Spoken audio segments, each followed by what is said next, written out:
Hello everyone, this is John again, and this is not my Kia Niro plug-in hybrid.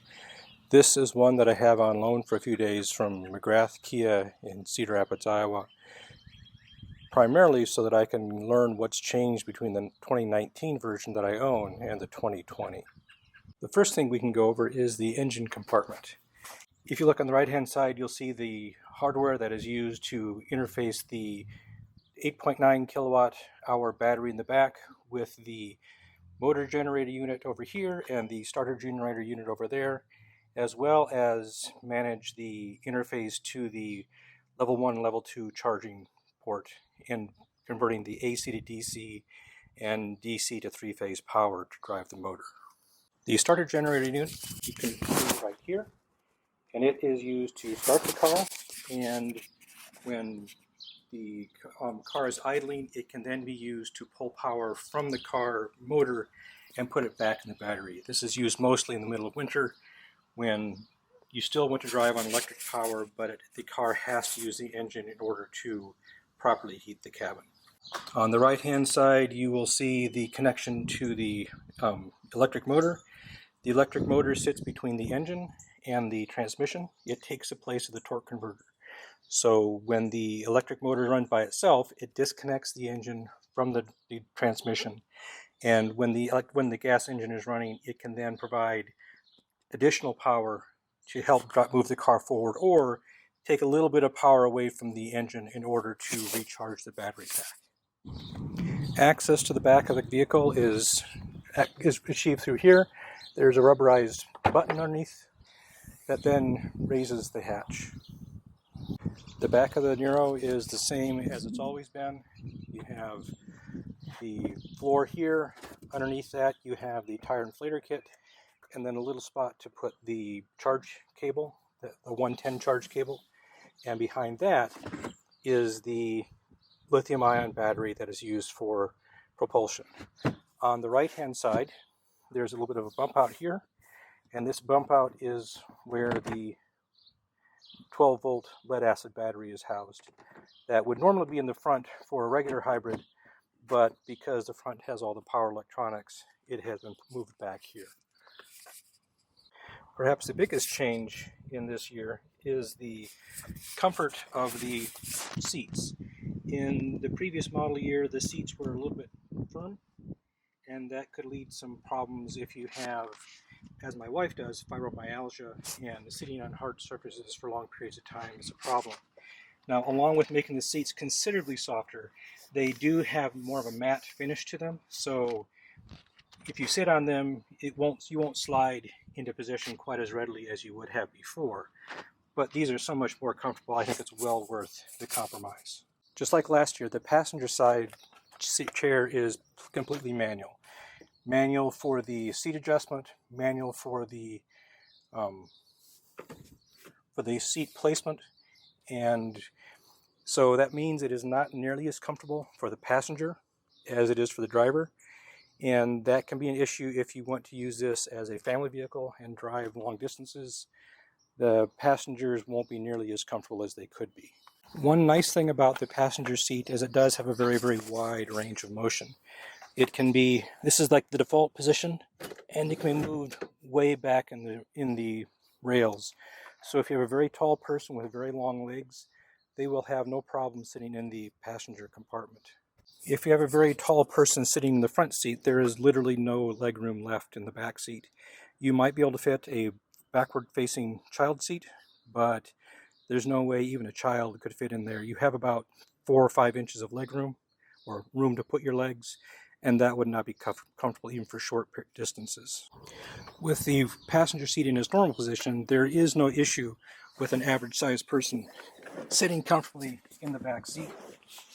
There's about 3 or 4 inches left between my legs and the passenger position. There is a very small hump between the two sides in the back. It is about 2 inches tall, so it will not be uncomfortable for somebody who wants to sit in there for a long ride. However, there really is only enough room in the back seat for 2 adults. 3 children should have no problems, but there's no way 3 adults could conveniently fit in the back seat. The infotainment center is completely new for 2020.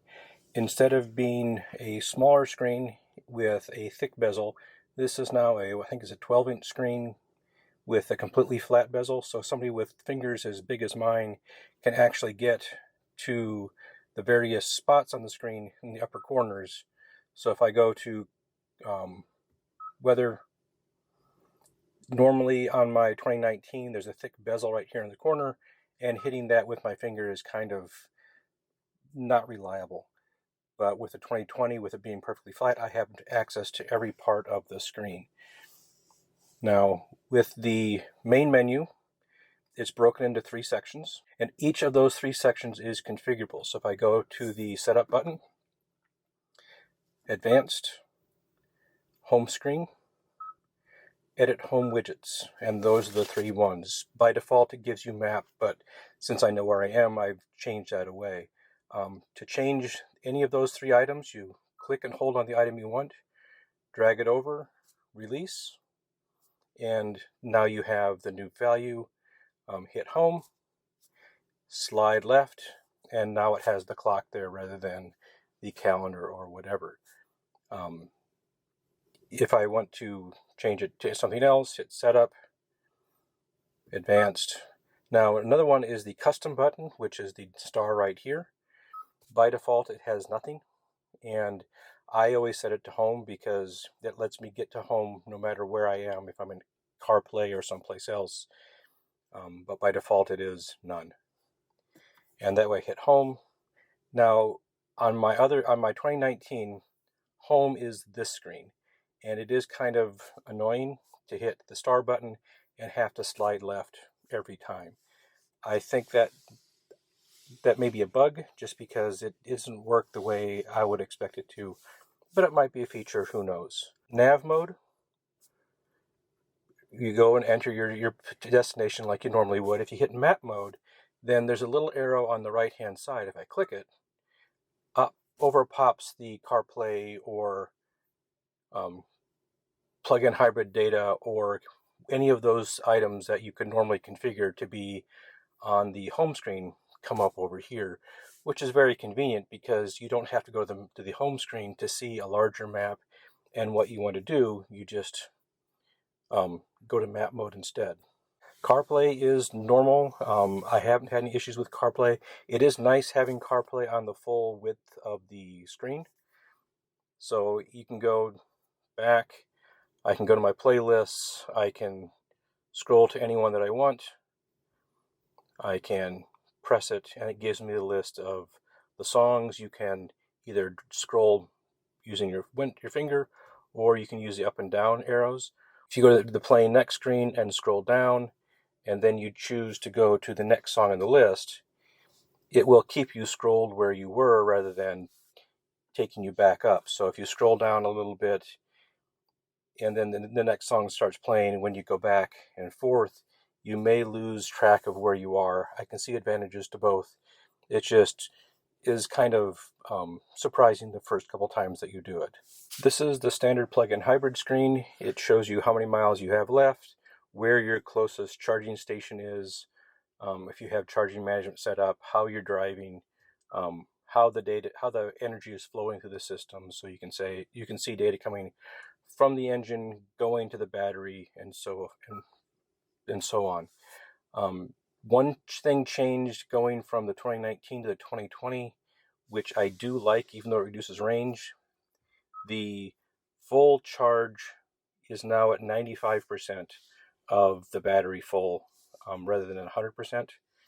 And the number you see here is not really the number that the battery management computer is providing. This is one that's been massaged a little bit to provide more of a user battery level rather than the real battery level. So 95% from the BMS equals 100% here. It's down a little bit because I've been sitting with the engine with the car on, and it's going to be, of course, pulling data from the battery. If I had my ODB2 reader software up, you would see it's probably pulling about 3 amps out of the about 400 volt battery to run all the electronics and so forth. When you back up, one of the things that happens is, in addition to turning on the backup camera, is it will mute whatever audio source you have. So if you have radio on, if you have MP3 music playing or whatever, it will reduce that volume to level 5 out of the max of 45. So that will help reduce the distractions that you have. It doesn't reduce it to a certain volume level. So if level 5 is still pretty loud, it will still be pretty loud, but it will at least quiet it down. Another thing that it will do is it shows you the 3 backup zones. So if there is any obstacles in your path, it will light that and then generate a tone, and that tone is in stereo. So if it's on the right-hand side of the car, you'll hear it on the right-hand side of your ear. If it's on the left-hand side of the car, you'll hear it out of your left ear. If it's behind, you'll hear it out of both, as well as being able to see what's going on. But another thing is there's another mode for the backup camera, and that is straight down from your back bumper so that you can see any obstructions that might be immediately behind you, as well as those that are a little further away. And it will also give you your velocity arrow. So it shows me where I'm going as I back up, as well as hearing the backup tone to let you know. And then as I turn the steering wheel, you'll see my velocity vector changes so that I can see how the car is going to travel and whether I'm going to miss the objects or not. One of the other changes that has taken place inside the cabin is there used to be a little cubby hole here that would be about good size for a garage door opener.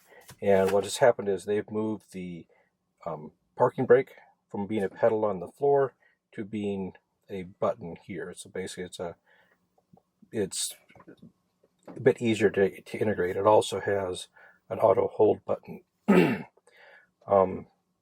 For me, I liked having the little tray right there because I'm not one of these people who likes attaching the garage door remote opener to their visor. It tends to hold the visor down a little bit.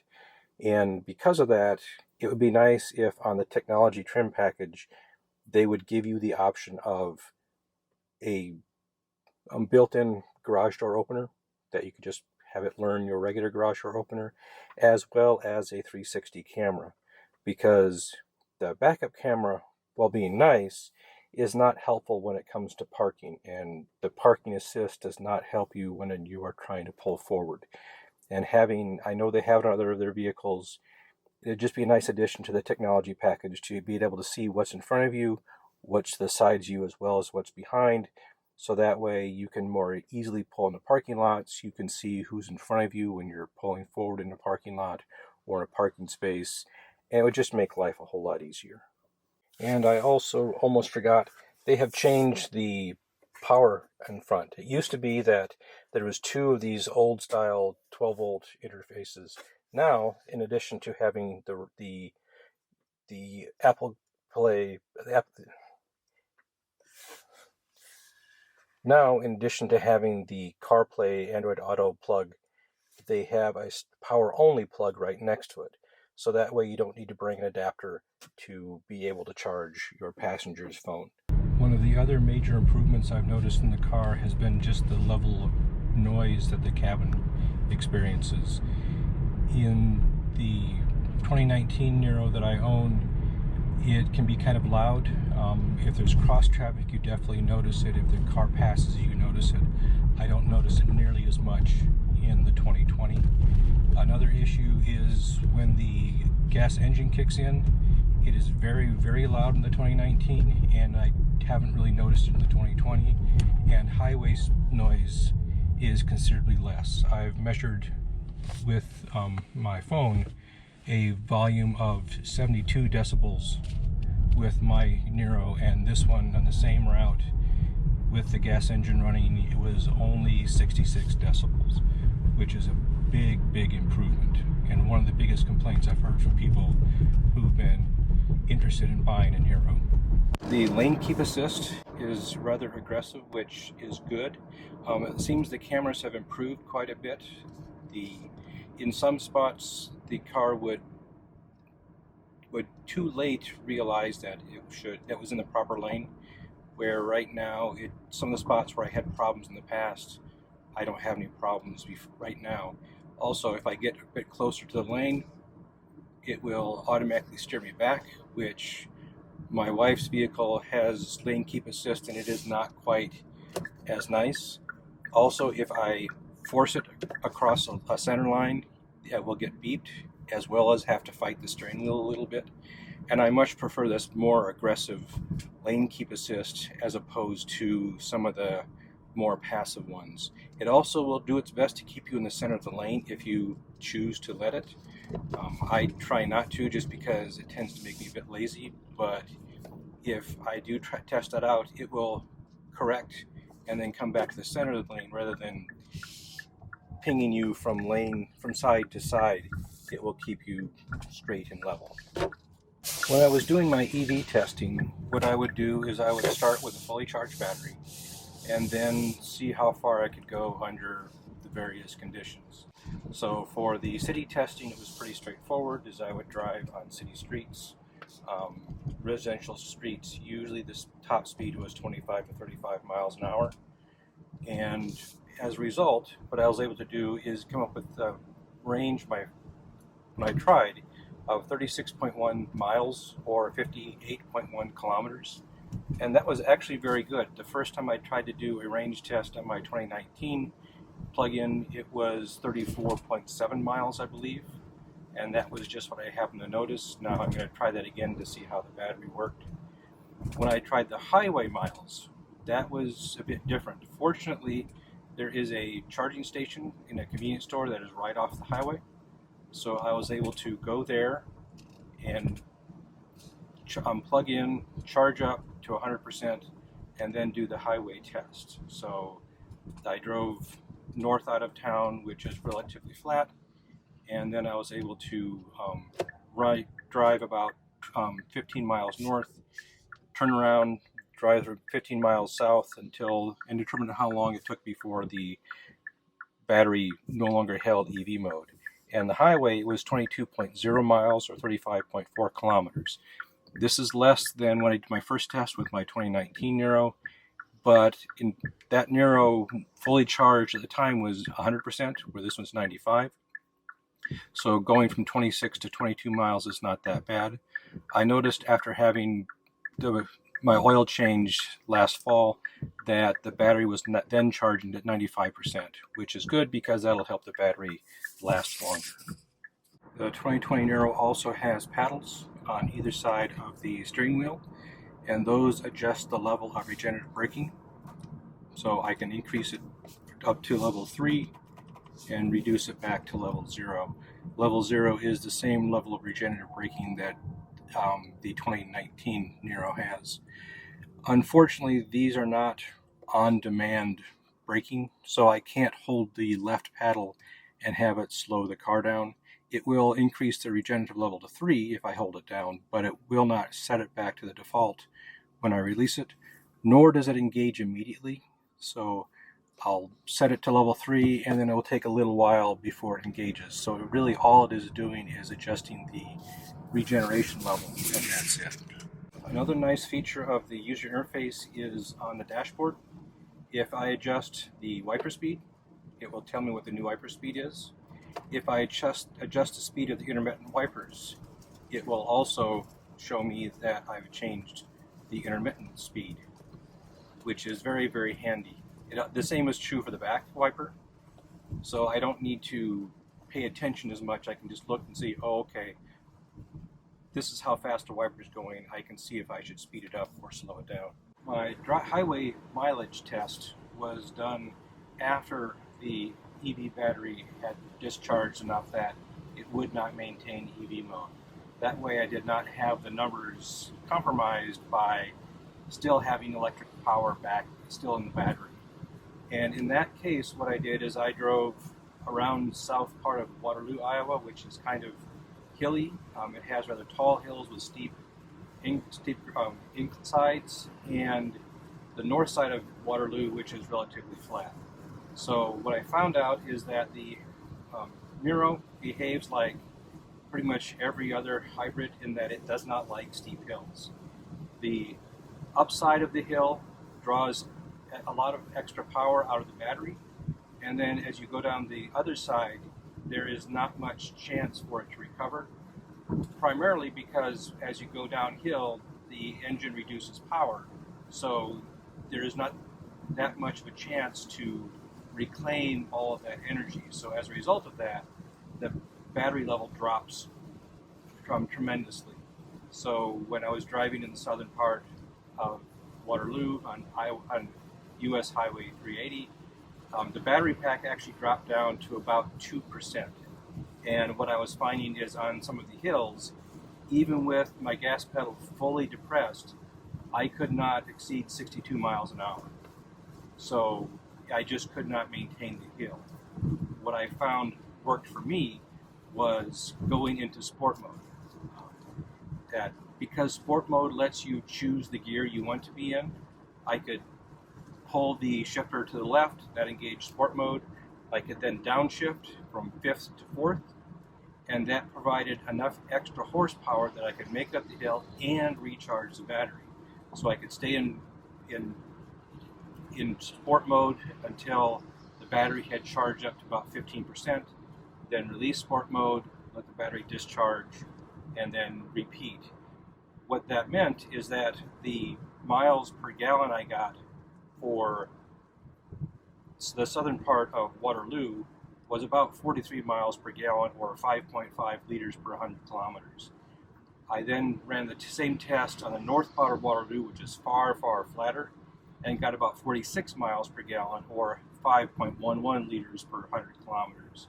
So hills do affect the hybrids. I first noticed this with my Prius. If you have low rolling hills, there's no problem. The battery recharges just fine. But if you have a quick succession of steep hills, the battery drains and there's nothing you can do about it. Once again, I'd like to thank McGrath Kia for loaning me this car for the week. It was very interesting to see what has changed in the new model year. I was expecting some of the changes, such as the cosmetic changes, and it looks like some of the interior changes were to bring it in line with the Niro EV. Changes such as emergency brake moving from being a pedal to a button, as well as improvements in the infotainment screen. It had more improvements I was expecting, however, just from a 2019 to 2020 model year change.